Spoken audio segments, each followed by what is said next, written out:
பரந்தூர் விமான நிலைய விவகாரம், நிலம் கையகப்படுத்தல் குறித்து அமைச்சர் ராஜ்மோகன் முக்கிய விளக்கம். சென்னை எழும்பூரில் பள்ளிக் கல்வித்துறை அமைச்சர் ராஜ்மோகன் செய்தியாளர்களை சந்தித்த போது, பரந்தூர் விமான நிலைய திட்டம், விவசாய நிலங்கள் கையகப்படுத்தல் மற்றும் அடுத்தகட்ட நடவடிக்கைகள் குறித்து பல்வேறு கருத்துக்களை தெரிவித்துள்ளார். பரந்தூர் விமான நிலைய விவகாரத்தில் அரசியல் கட்சிகள் ஆளுங்கட்சி, எதிர்க்கட்சி என்ற அடிப்படையில் தொடர்ந்து கருத்துக்களை முன்வைத்து வருவதாக குறிப்பிட்ட அமைச்சர், தற்போது திட்டத்தில் முதல் கட்ட நடவடிக்கை எடுக்கப்பட்டுள்ளதாகவும், அடுத்தடுத்த நடவடிக்கைகள் குறித்து அரசு ஆலோசித்து வருவதாகவும் தெரிவித்தார். விவசாயியின் நிலம் என்பது குழந்தைக்கு தாய் போன்றது. விவசாயிகளிடமிருந்து நிலத்தை கையகப்படுத்துவது மிகவும் உணர்வுபூர்வமான விஷயம் என்று அமைச்சர் ராஜ்மோகன் குறிப்பிட்டார். ஒரு விவசாயியிடமிருந்து அவரது நிலத்தை பிரிப்பது, ஒரு குழந்தையிடமிருந்து தாயை பிரிப்பதற்கு ஒப்பானது என்று அவர் கூறினார். வளர்ச்சி என்ற பெயரில் எந்த திட்டமும் செயல்படுத்தப்பட்டாலும் அது நிலையான வளர்ச்சி, சஸ்டெய்னபிள் டெவலப்மெண்ட் என்ற நோக்கத்துடன் இருக்க வேண்டும் என்பதையும் அவர் வலியுறுத்தினார். தமிழ்நாட்டிற்கு விமான நிலைய வளர்ச்சியும் தேவை, அதே நேரத்தில் விவசாய நிலங்களும் பாதுகாக்கப்பட வேண்டும் என்பதே அரசின் அணுகுமுறையாக இருக்க வேண்டும் என்று அவர் தெரிவித்தார். பரந்தூர் பகுதியில் சுற்றுச்சூழல் மற்றும் நீர்நிலைகளின் முக்கியத்துவம். பரந்தூர் பகுதியில் உள்ள நீர்நிலைகள், கால்வாய்கள் மற்றும் சுற்றுச்சூழல் அமைப்புகள் குறித்தும் அமைச்சர் பேசினார். 1000 ஆண்டுகளுக்கும் மேலான வரலாற்று பின்னணி கொண்ட கம்பன் கால்வாய் போன்ற நீர்வழித்தடங்கள் அப்பகுதியில் இருப்பதாகவும், அவற்றின் மூலம் கடைமடை ஏரிகளுக்கு தண்ணீர் செல்வதாகவும் அவர் குறிப்பிட்டார்.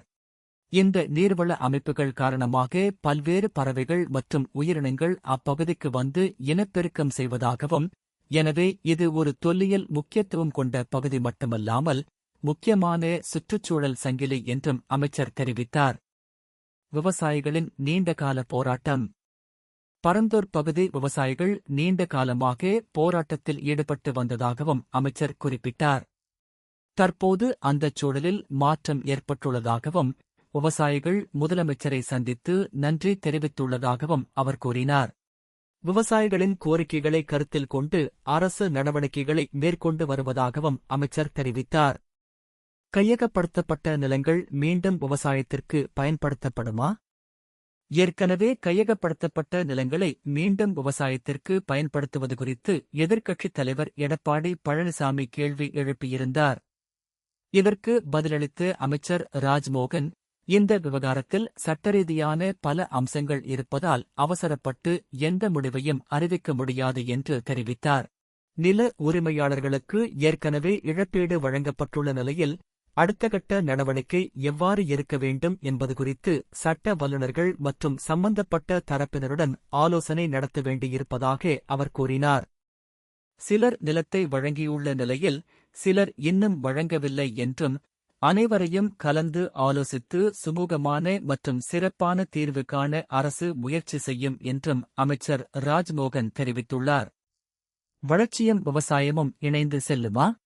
பரந்தூர் விமான நிலைய விவகாரம் தற்போது வளர்ச்சி வர்சஸ் விவசாயம் என்ற முக்கியமான விவாதமாக மாறியுள்ளது. ஒருபுறம் தமிழ்நாட்டின் எதிர்கால விமானப் போக்குவரத்து தேவைகளை பூர்த்தி செய்ய புதிய விமான நிலையம் அவசியம் என்ற கருத்து உள்ளது. மறுபுறம் விவசாய நிலங்கள், நீர்நிலைகள் மற்றும் சுற்றுச்சூழல் பாதுகாப்பு குறித்து விவசாயிகள் மற்றும் பல்வேறு தரப்பினர் கவலை தெரிவித்து வருகின்றனர்.